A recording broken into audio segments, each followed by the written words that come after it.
Everyone, welcome to my YouTube channel. आज हम discuss करेंगे जॉइंडिस, जिसे आम बोलचाल में पीलिया कहते हैं।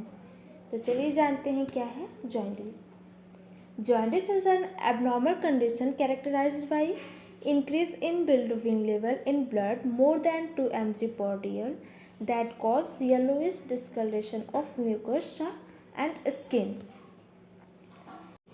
जब हमारे बॉडी में ब्लड में बिलिरुबिन की सांद्रता सामान्य से अधिक होने पर, यानी कि 2 mg/dl से अधिक होने पर त्वचा का रंग पीला होने लगता है, तो ये कंडीशन जॉइंडिस या पीलिया कहलाती है। अगर हम बात करें इसके टाइप्स की, यानी कि कितने प्रकार के जॉइंडिस होते हैं, तो मेनली ये 3 टाइप के होते हैं, जो कि इसके कॉजेज़ के आधार पे क्लासिफाइड किया गया है। फर्स्ट वन है आपका हिपैटोसेलुलर जॉइंडिस। हिपैटोसेलुलर जॉइंडिस क्या होती है, चलिए इसके बारे में जानते हैं। तो बिलिरुबिन के निर्माण एवं मेटाबॉलिज्म में लीवर की बहुत ही इम्पॉर्टेंट रोल होती है, भूमिका होती है। तो यदि अगर लीवर आपका सही तरीके से अपना वर्क नहीं कर पाता है, तो बिलिरुबिन की सांद्रता बढ़ जाती है, जिसे हम पीलिया कहते हैं। जैसे हेपेटाइटिस एंड लीवर सिरोसिस, यानी लीवर में कोई इन्फ्लेमेशन हुआ है या फिर कोई लीवर डिजीज़ है, तो उस कंडीशन में लीवर प्रॉपरली वर्क नहीं कर पाता है, जिसकी वजह से बिलिरुबिन की कॉन्सेंट्रेशन अधिक हो जाती है। सेकेंड वन है आपका हीमोलाइटिक जॉइंडिस। नाम से ही क्लियर हो रहा है, हीमोलाइटिक यानी ब्लड का नष्ट होना, ब्लड के नष्ट होने की वजह से होने वाली जॉइंडिस। हमारे बॉडी में आरबीसी के नष्ट होने के बाद शेष प्रोटीन पदार्थ जो बचता है, उससे बिलिरुबिन का फॉर्मेशन होता है। तो यदि हमारी आरबीसी नष्ट होने की दर बढ़ जाती है, तो उस कंडीशन में बिलिरुबिन की सांद्रता भी बढ़ जाती है, जिसकी वजह से हमारी बॉडी तेज़ी से बिलिरुबिन को एक्सक्रीट नहीं कर पाती है, जिसकी वजह से जॉइंडिस होता है। जैसे मलेरिया, ब्लड ट्रांसफ्यूजन का गलत समूह यानी कि ग्रुप, या फिर haemolytic anaemia, sickle cell anaemia, इन सारी कंडीशंस में क्या होता है, हीमोलाइटिक जॉइंडिस देखने को मिलता है। नेक्स्ट हम थर्ड जॉइंडिस टाइप के बारे में बात करें तो ऑब्स्ट्रक्टिव जॉइंडिस होता है। ऑब्स्ट्रक्टिव मतलब कोई अवरोध, कोई बाधा। अगर बिलिरुबिन एक्सक्रीशन में कोई बाधाएं आ रही है, तो उस कंडीशन में होने वाले जॉइंडिस को हम ऑब्स्ट्रक्टिव जॉइंडिस कहते हैं। फॉर एग्जांपल गॉल ब्लैडर में स्टोन होना, जिसे हम टर्म्स में कोलेलिथेसिस भी कहते हैं। तो कोलेलिथेसिस यानी गॉल ब्लैडर में स्टोन है, तो उस कंडीशन में भी बिलिरुबिन हमारे बॉडी से बाहर नहीं हो पाता है। सेकेंड है बाइल डक्ट में स्टेनोसिस, यानी जो बाइल डक्ट है वो सिकुड़ जाती है, नैरो हो जाती है, पतली हो जाती है, तो उस कंडीशन में भी बिलिरुबिन हमारे बॉडी से एक्सक्रीट नहीं हो पाता है। इंटेस्टाइनल ऑब्स्ट्रक्शन, यानी आपके इंटेस्टाइन में भी कोई ऑब्स्ट्रक्शन है, कोई बाधा है, तो उस कंडीशन में भी बिलिरुबिन एक्सक्रीट नहीं हो पाता है। तो ये सारी चीज़ें हैं जो कि क्या करती हैं, जॉइंडिस को कॉज कर सकती है। नेक्स्ट हम बात करते हैं अगर इसके कारण के, यानी किन वजह से हो सकती है। तो hepatitis A, B, C, D, E, यानी hepatitis A, hepatitis B, hepatitis C, hepatitis D और हेपेटाइटिस ई किन्हीं भी वजहों से हो सकता है। अगर हम बात करते हैं हेपेटाइटिस की, तो हेपेटाइटिस मतलब होता है inflammation of the liver, liver में इन्फ्लामेशन की वजह से होता है। जो आपका हेपेटाइटिस बी और सी होता है, वो आपका बॉडी फ्लूइड और ब्लड के कांटेक्ट में आने से हो सकता है। अगर AED की बात करते हैं हम, तो ये फीको ओरल रूट से ट्रांसमिट होता है। अदर कॉजेज जैसे कि लीवर सिरोसिस, कोलेलिथेसिस, कोलेलिथेसिस मतलब गॉल ब्लैडर में stone, bile duct stenosis, intestinal obstruction, इन सारे वजहों से आपको जॉइंडिस कॉज हो सकता है। इसके अलावा हीमोलाइटिक कंडीशन में भी हो सकता है, या फिर malaria, sickle cell anaemia, abnormal blood transfusion, excessive use of drugs, hepatotoxic drugs like acetaminophen। acetaminophen का साइड इफ़ेक्ट होता है आपका लीवर को डैमेज करना, यानी acetaminophen के बहुत ज़्यादा एक्सेसिव यूज़ की वजह से भी आपका लीवर डैमेज हो सकता है और जॉइंडिस कॉज कर सकता है। न्यूबॉर्न बेबी में पैथोलॉजिकल जॉइंडिस हो सकता है। अल्कोहलिज्म यानी ज़्यादा लंबे समय से या फिर बहुत ज़्यादा अल्कोहल के यूज़ करने से भी जॉइंडिस कॉज कर सकता है। नेक्स्ट है आपका माल न्यूट्रिशन यानी कुपोषण, सही तरीके से पोषण नहीं मिलने की वजह से भी जॉइंडिस कॉज हो सकता है। नेक्स्ट अगर हम बात करते हैं कि जॉन्डिस की कंडीशन में हमें क्या क्या सिम्टम्स या लक्षण दिखते हैं, तो स्किन येलोइश डिस्कलरेशन, यानी आपकी स्किन पे येलो कलर का डिस्कलरेशन हो जाता है, जमा हो जाता है, यानी आपकी स्किन पीली पीली शो होती है। नेक्स्ट है येलोइश कॉर्निया, यानी आँखों का जो वाइट वाला पार्ट है वो भी येलो येलो कलर में देखने को मिलेगा। नेक्स्ट है एनोरेक्सिया, यानी भूख नहीं लगेगी, वीकनेस, कमजोरी होगी। Body weight decrease, body weight तेज़ी से कम होता है। हेडेक, प्यूराइटिस, यानी पूरे बॉडी में इचिंग होगी। क्ले कलर्ड स्टूल, यानी जो स्टूल का कलर होगा वो मिट्टी के कलर जैसा क्ले कलर का हो जाएगा। हाइपर पिगमेंटेड यूरिन, यूरिन का कलर भी डार्क हो जाता है, येलोइश हो जाता है। नेक्स्ट वन फटीग, फैंटिंग, यानी थकान महसूस होगा, चक्कर आने जैसा लगेगा।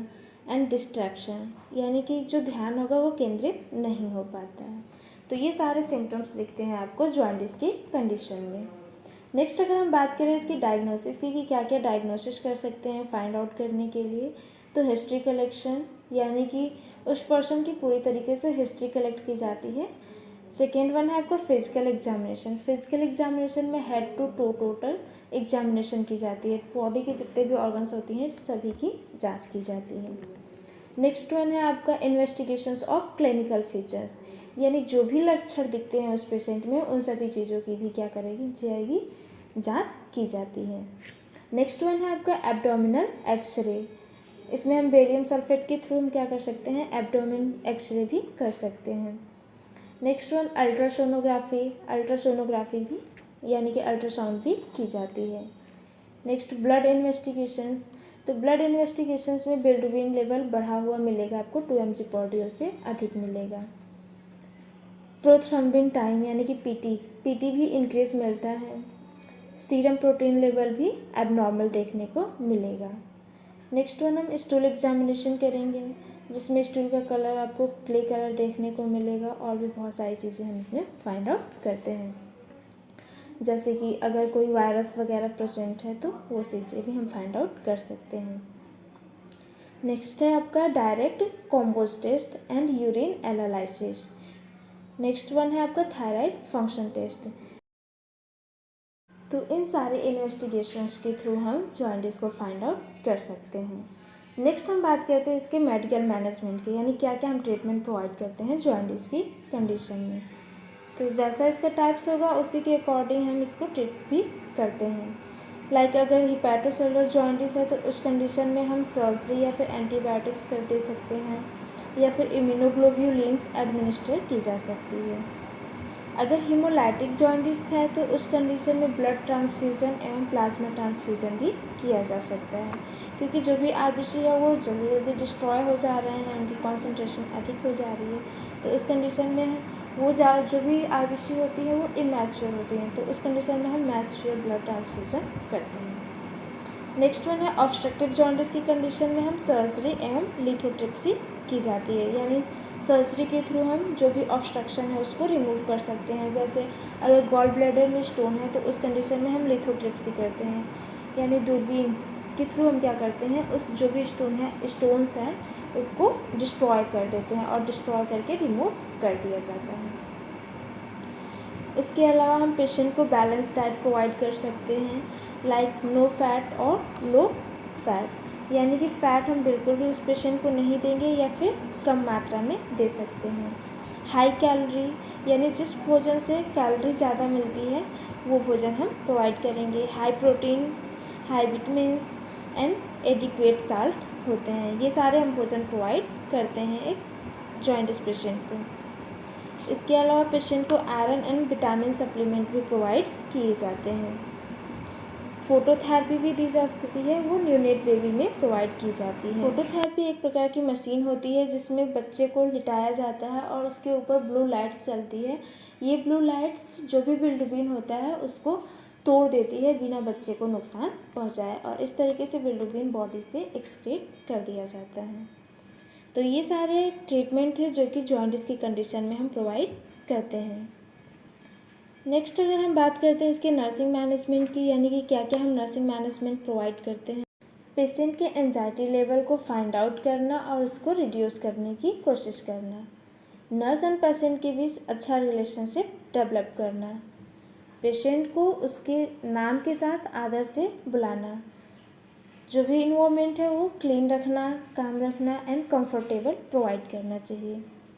जो भी पेशेंट के क्वेश्चंस होते हैं उसको पॉजिटिवली क्लियर करना चाहिए। जितना ज़्यादा हो सके पेशेंट के साथ टाइम स्पेंड करना चाहिए। पेशेंट के डिहाइड्रेशन लेवल को असेस करेंगे और बॉडी फ्लूइड को मेंटेन करते हैं। अगर बॉडी फ्लूइड लेने में पेशेंट असमर्थ है तो आईवी लाइन के थ्रू भी हम आईवी फ्लूइड्स एडमिनिस्टर कर सकते हैं, अदरवाइज ओरली इनटेक करने के लिए बोलना चाहिए। पेशेंट के इनटेक आउटपुट चार्ट को भी मेंटेन करना चाहिए। नेक्स्ट, अगर पेशेंट की न्यूट्रिशनल नीड्स में अगर कोई प्रॉब्लम आ रही है तो उसको भी असेस करते रहना चाहिए। पेशेंट को ज़्यादा स्पाइसी या फिर ऑयली फूड नहीं देना चाहिए। कॉन्स्टिपेशन की कंडीशन में हाई फाइबर डाइट प्रोवाइड करना चाहिए। स्मोकिंग एंड अल्कोहलिज्म से बचने की सलाह देनी चाहिए।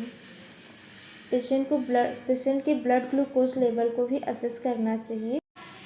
पेशेंट को पर्याप्त मात्रा में नींद एवं आराम लेने के लिए मोटिवेट करना चाहिए और बेवजह उसे डिस्टर्ब नहीं करना चाहिए। पेशेंट को अच्छा इन्वायरमेंट प्रोवाइड करना चाहिए और उसकी पर्सनल हाइजीन मेंटेन करने में हेल्प करनी चाहिए। माउथ केयर भी प्रोवाइड की जानी चाहिए। पेशेंट को बेड बाथ भी प्रोवाइड कर सकते हैं अगर पेशेंट मूव करने में अनेबल है तो। पेशेंट की डेली बेड मेकिंग करनी चाहिए एंड हाइजीन को मेंटेन रखना चाहिए। पेशेंट को हेल्थ एजुकेशन भी प्रोवाइड करना चाहिए। तो ये था आपका जॉइंटिस, उसके कारण, टाइप्स, लक्षण, diagnosis, medical management and nursing management. तो ये था आपका जॉइंटिस। अगर जॉइंटिस से रिलेटेड अगर आपको कोई भी क्वेश्चन या डाउट्स हो तो आप पूछ सकते हैं। उम्मीद नहीं, पूरा विश्वास है कि जॉइंटिस आप लोगों को पूरी तरीके से समझ में आ गया होगा। Thank you. ये क्वेश्चन